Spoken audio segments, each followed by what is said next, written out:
Hello friends, let us discuss the solution of question number 35 of exercise 14. The question is, an umbrella is made by stitching 12 triangular pieces of cloth, each measuring 50 cm by 20 cm by 50 cm. Find the area of cloth used in it. Okay, चलिए इसका solution देखते हैं।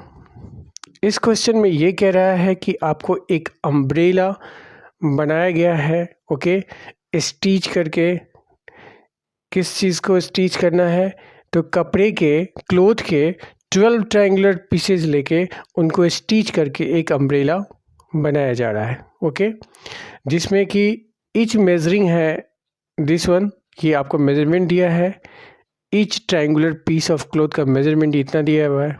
तो find the area of cloth used in it, तो total कितना cloth का area use किया जाएगा इस अम्ब्रेला को बनाने में। ओके, तो सबसे पहले हम कुछ ऐसा फिगर बना लेते हैं। देखिए, इसमें हम 3 ट्रायंगुलर पीसेज ऑफ क्लोथ ले लेते हैं। 3 + 3 + 3 + 3 तो 12 हो जाएगा। ओके,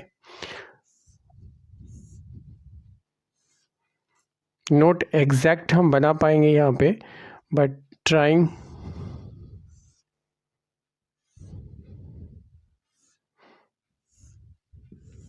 ओके, ये एक ट्रायंगुलर पीस हुआ, एग्जैक्ट ये भी सिमिलर ही होगा।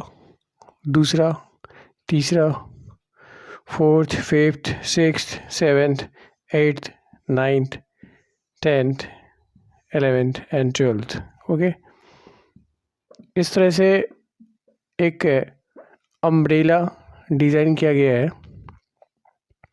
जिसमें कितने ट्रायंगुलर पीसेज हैं, 1 2 3 4 5 6 7 8 9 10 11 एंड 12। ओके, और हर ट्रायंगुलर पीस का जो आपका डायमेंशन दिया हुआ है, मेज़रमेंट दिया हुआ, वो हम यहाँ पे दिखा देते हैं। एक पीस का दिखा देते हैं, वो है आपका 50 centimetre, 20 centimetre and 50 centimetre. Okay, तो हम एक ट्रायंगुलर पीस का एरिया निकाल लेते हैं पहले। तो ये कैसे निकलेगा, तो आप देखिए, ये एक ट्रायंगुलर शेप में है। ट्रायंगुलर तो है ही आपका जो क्लॉथ का पीस है। तो इसमें क्या है, this one is 50 and this one is 50। तो ये कौन सा ट्रायंगल हो जाएगा आपका, ये हो जाएगा आइसोस्केलेस ट्रायंगल हो जाएगा, राइट। क्योंकि आइसोस्केलेस ट्रायंगल में क्या होता है, 2 साइड्स इक्वल होते हैं। तो इस ट्रायंगल का एरिया हम कैसे निकाल सकते हैं,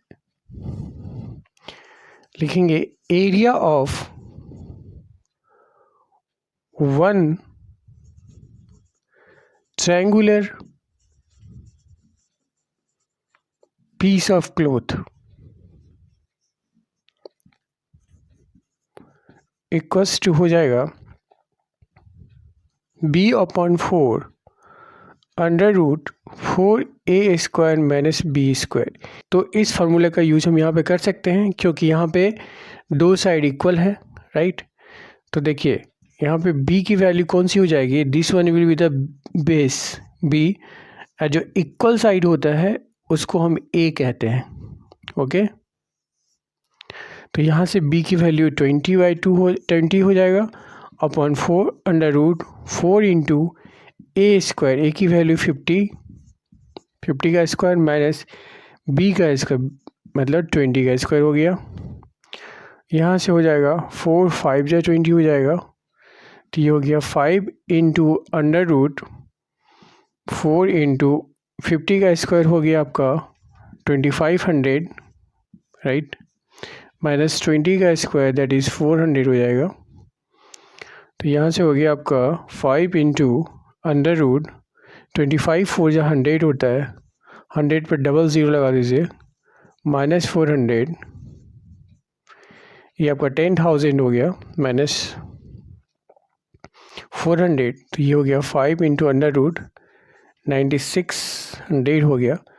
अब इसको हम क्या लिख सकते हैं, 5 √96 × 100 लिख सकते हैं। ओके, और 5 × 100 का स्क्वायर रूट कितना हो जाएगा, 10 हो जाएगा, क्योंकि 10 इंटू 10 100 होता है, तो एक 10 बाहर आ गया, अंडर रूट 96 हो गया। 5 10 या 50, 96 का निकाल लीजिए आप, स्क्वायर रूट 248 2 24 12, तो ये हो गया आपका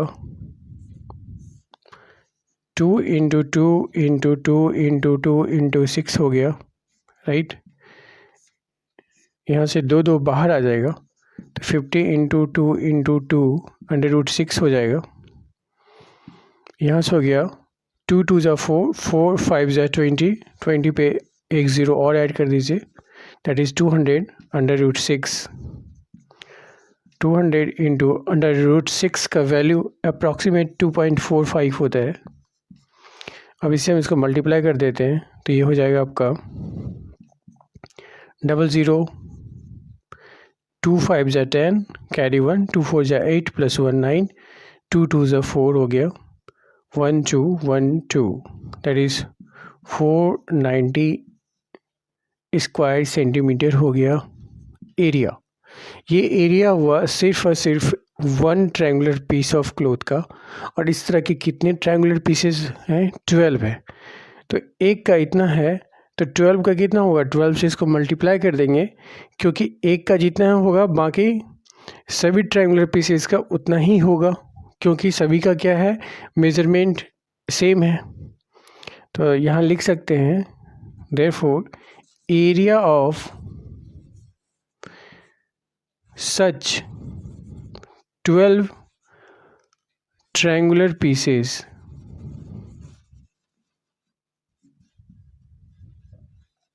of cloth, ये हो जाएगा 12 से इसको मल्टीप्लाई कर देते हैं 490 स्क्वायर सेंटीमीटर, तो कितना हो जाएगा? 490 है, नॉट 40, तो 12 0 तो 0 ही हो गया, राइट।